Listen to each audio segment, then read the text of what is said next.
रात से थोड़ी देर पहले बाबा ताजुद्दीन और मुस्तफ़ा वापस लौट आए। उन्होंने जो रिपोर्ट पेश की काफी सनसनीखेज थी।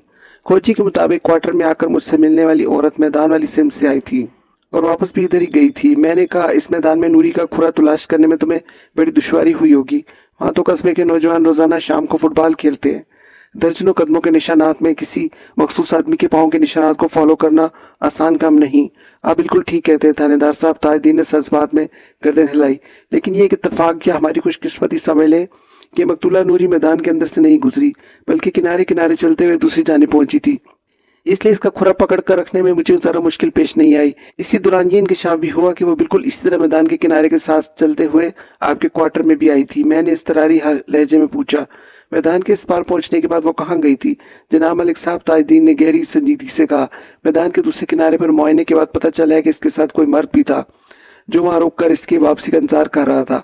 मर्द का जिक्र सुनते ही मैं चौंक उठा। जल्दी से पूछा, इसके बाद वो कहाँ गई?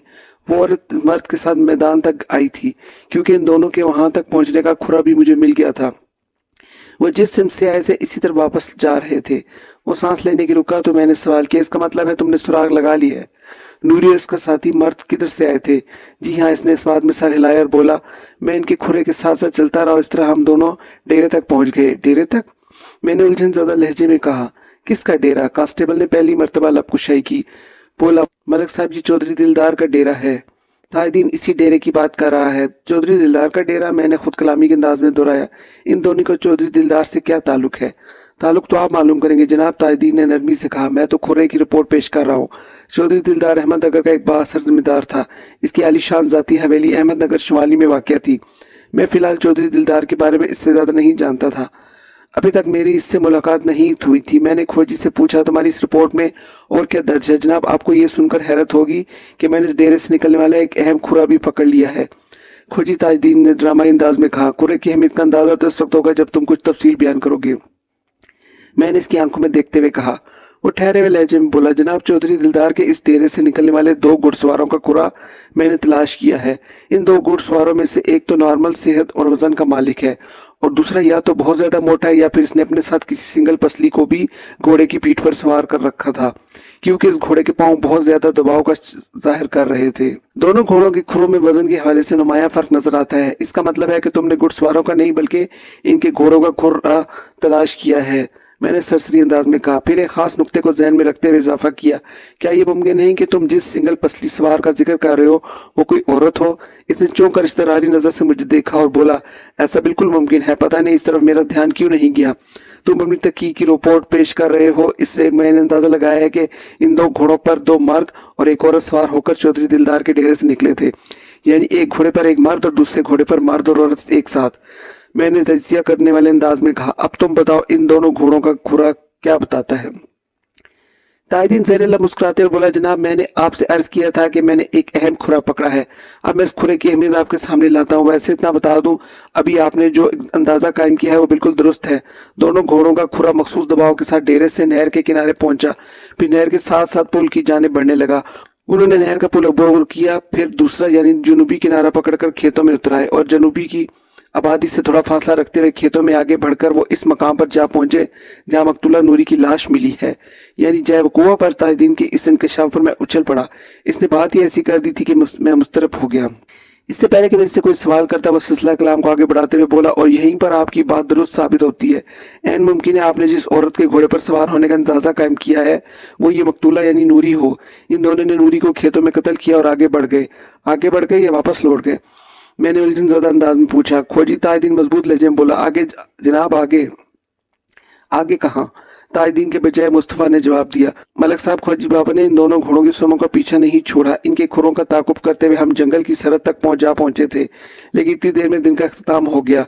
सूरज गरूब हो रहा था और इन हालात में जंगल में दाखिल होने का कोई फायदा नहीं था। रात की तारीकी में खुरा ढूंढना मुमकिन नहीं, इसलिए हम वापस आ गए। कल सुबह फिर उधर का रुख करेंगे, तब पता चलेगा वो दोनों घुड़सवार नूरी को कत्ल करके किस तरफ फरार हुए हैं।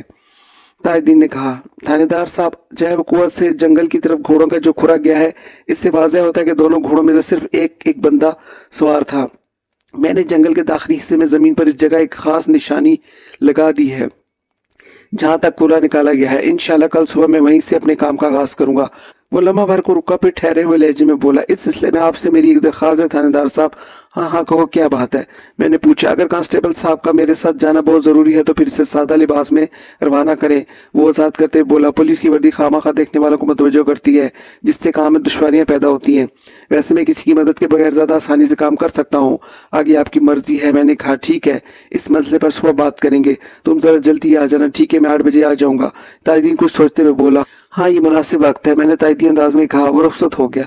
खोजी ताजुद्दीन के जाने के बाद मैंने कांस्टेबल रुस्तम से कहा, हालात और वाकयात का नक्शा कुछ कुछ उभर कर सामने आ रहा है। तुम इसी इलाके के रहने वाले हो, मुझे बताओ चौधरी दिलगार के डेरे पर कौन रहता है?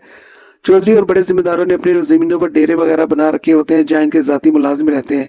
अमूमन ये मुलाजिम खेतों के मामलात की निगरानी करते हैं और बड़े बाखबर होते हैं। मुस्तफा ने मेरे सवाल के जवाब में बताया, मलिक साहब मेरी मालूमात के मुताबिक इस डेरे पर चौधरी दिलदार के 2 मुलाजिम रहते हैं, जिनमें से एक का नाम याकूब उर्फ कूबा और दूसरे का नाम इम्तियाज है।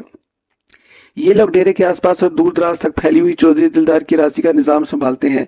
ठीक, मैंने सोच में डूबे हुए लहजे में कहा। फिर पूछा, जब तुम ताजुद्दीन के साथ डेरे के आसपास नूरी और उसके साथी मर्द का खुरा तलाश कर रहे थे तो किसी ने तुम्हें देखा तो नहीं? मेरा मतलब है कूबा या इम्तियाज में से किसी ने?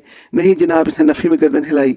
बाबा ताजुद्दीन बहुत मोहतात और हुर्मंद शख्स है, किसी को हमारी कार्रवाई का पता भी नहीं चल सका। फिर इसने थोड़े तवक्कुफ के बाद कहा, खोजी बाबा को यकीन है नूरी और उसका साथी मर्द एक साथ इस डेरे पर गए थे। हमें इस डेरे को जरूर चेक करना चाहिए। मैं भी यही सोच रहा हूँ, इसलिए तुमसे ऐसे सवाल किए हैं। मैंने कहा यह बात ज्यादा देर तक छुपी नहीं रहेगी कि खोजी ताजुद्दीन नूरी के कत्ल की तफ्तीश में पुलिस का साथ दे रहा है, लिहाजा हमें इसी वक्त चौधरी के डेरे का रुख करना चाहिए। ठीक है मलिक साहब, मुस्तफा ने कहा, मैं आपके साथ जाने को तैयार हूँ। इधर से फारिग होने के बाद मैं घर चला जाऊंगा। तुम्हारे ख्याल में चौधरी दिलदार कैसा आदमी है? मैंने बस सबीले तस्करा पूछ लिया। बस जी क्या बताऊं, वो मुबहम सा जवाब देकर खामोश हो गया।